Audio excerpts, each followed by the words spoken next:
Start with thanking the chair and the organizers for setting up what I think is an incredibly relevant and timely conversation as the contours of the post-2015 agenda, the SDGs, start to take to shape. Thank you, Amina, though I think I might give you the privilege of using your red card on me, so I will be relatively quick with my comments. I wanted to start by saying just a couple of words on the role of development cooperation in implementing a forward-looking post-2015 framework. Role of development cooperation is absolutely essential. We recognize its role is really as a catalyst, right? It's a catalyst that accelerate local efforts. That at the end of the day, the efforts to eradicate poverty, to transition to a low-carbon future will start at the local level, at the country level, but development cooperation can play an important role in catalyzing that. It needs to be, development cooperation also needs to move beyond not just looking at the immediate, as important as that may be, but also looking a bit more in the longer term, thinking about what the transition to a low carbon, a more sustainable future would actually look like. And I think that notion of being future fit, the notion of development cooperation, thinking about some of the global challenges facing the planet, also is an important shift. And we also know that development cooperation is quite a bit more than money. It's about trade, technology transfer, capacity building, institutional reforms to the international system. Many of these are essential components. But what I want to focus my remarks today on, very briefly, is on development finance, a key part of this overall picture of development cooperation. So I have one slide, just one slide that I want to share with you that kind of captures kind of a snapshot of where development finance is today, kind of broken out by country group. It's I think it needs to be up. Okay, so is it on?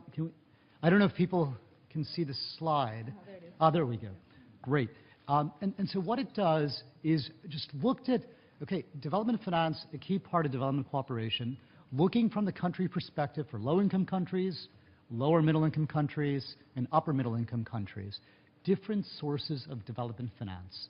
And I organized them around 4 different categories, looking at concessional development assistance, non-concessional assistance, government revenues, and private flows. And I just want to make 4 or 5 very quick points as you kind of reflect on this particular slide. The first is you begin to recognize the blue is concessional development assistance. And as you see, as countries get richer, as incomes grow, the role as a share of total development finance decreases. We all know that. But I think it's quite important to note that ODA continues to play a very significant role in low-income countries. It's about 70% of external financing, about 10% of GDP. So it's absolutely vital that the international community does deliver on its commitments about 0.7% of GNI to ODA. Also important, I think this graph shows, is that the long-standing target about delivering 0.15, 0.2% of GNI to least developed countries is incredibly important. One can argue that the biggest bang for the buck one can get from development dollars in terms of eradicating extreme poverty are investments made in low-income countries when the enabling conditions are in place. One of the questions when it comes to concessional development assistance is that as we look at eradicating poverty, as we look at this post-2015 agenda, a lot of the poverty will be in fragile states. States where the quality of public institutions is weak, states where public policy may not be very robust. What is the role of development cooperation in those contexts? It has typically worked well when the enabling conditions are in place.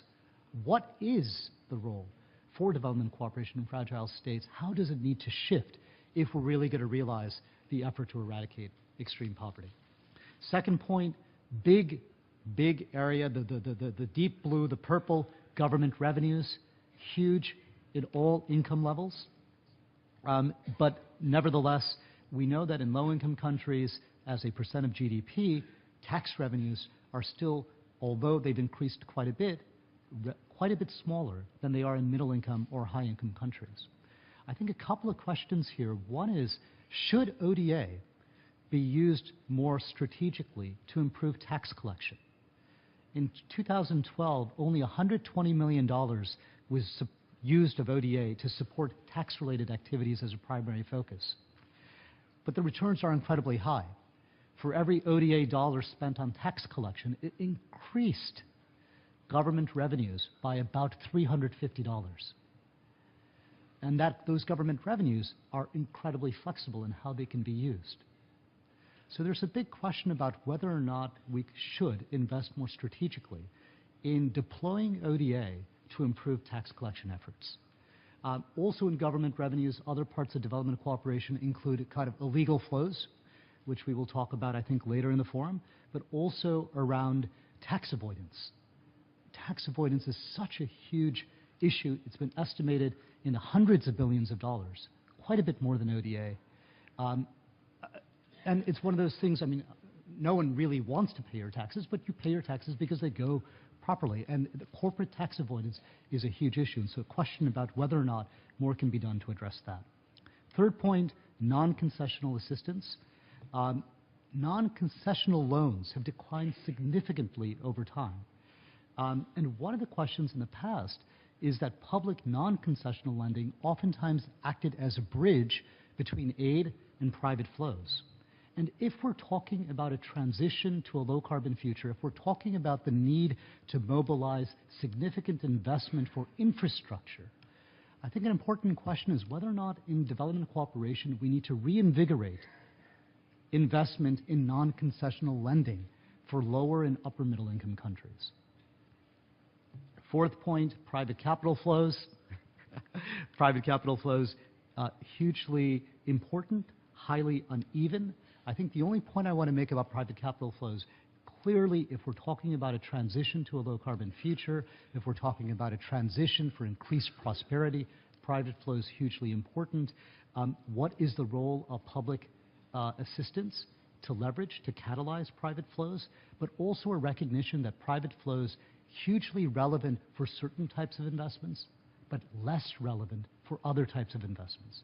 They can be quite useful where revenues can be generated, where profits can be made, but private flows probably not going to be where the bulk of social sector expenditures, social protection plans would be addressed.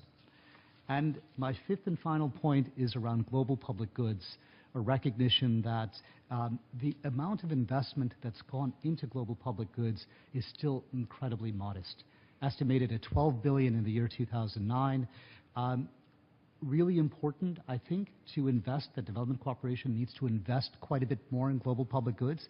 It needs to be new and additional to ODA, but one of the questions is that although it has to be new and additional to ODA, how do we ensure the convergence of different funding streams at the national and local level?